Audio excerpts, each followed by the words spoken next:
Kisah Nabi Yunus yang berwibawa ditelan Ikanun tajuk cerita. Assalamualaikum warahmatullahi wabarakatuh.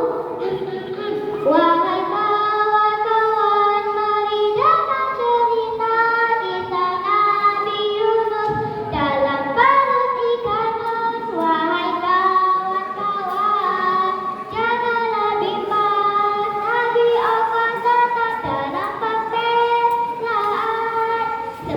Sebelum saya mulai cerita, marilah kita berkenalan dengan Nabi Yunus alaihi salam.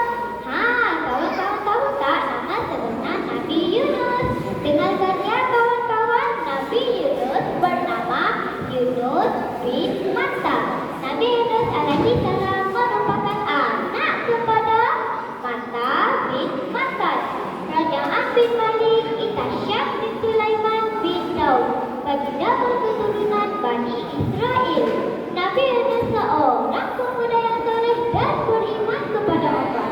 Ketika berumur 30 tahun, baginda diutus menjadi rasul untuk menyeru penduduk negeri bernama Ninawa yang menyembah berhala, tetapi mereka tetap engkar dan tidak beriman kepada Allah.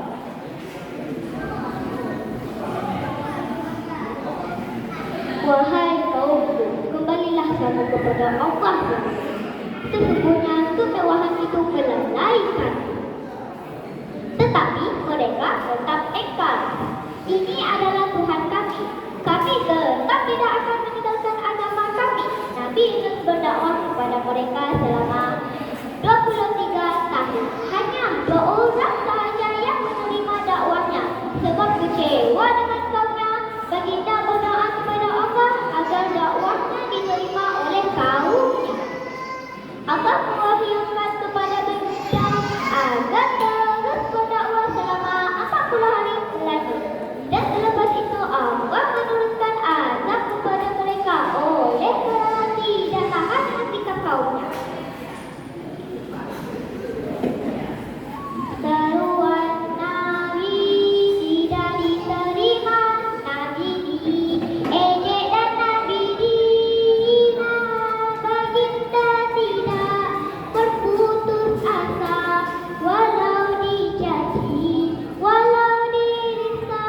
Akhirnya Nabi merasa hampa, umatnya masih menderhaka. Baginda berjalan siang dan malam tanpa arah tujuan.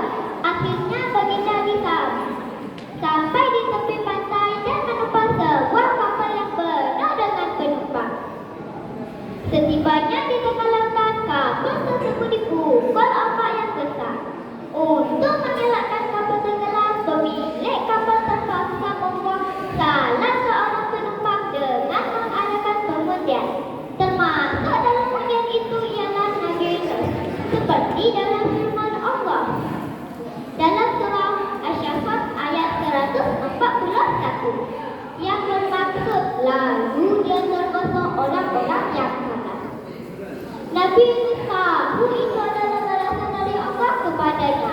Kerana meninggalkan kaumnya, baginda dengan berserah diri kepada Allah, baginda terjun ke dalam laut.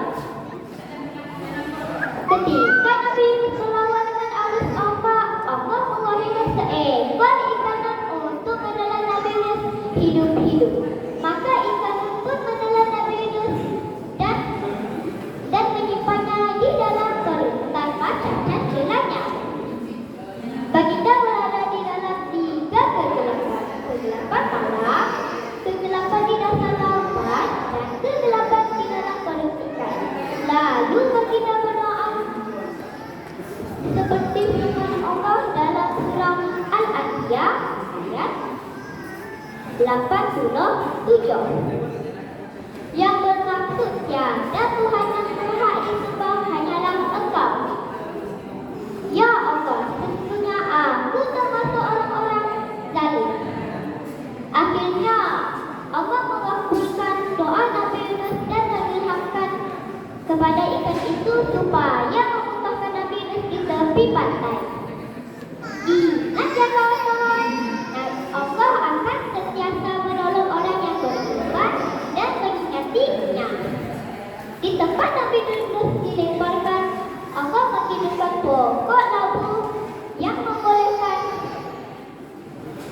ada berenang dan buahnya boleh dimakan.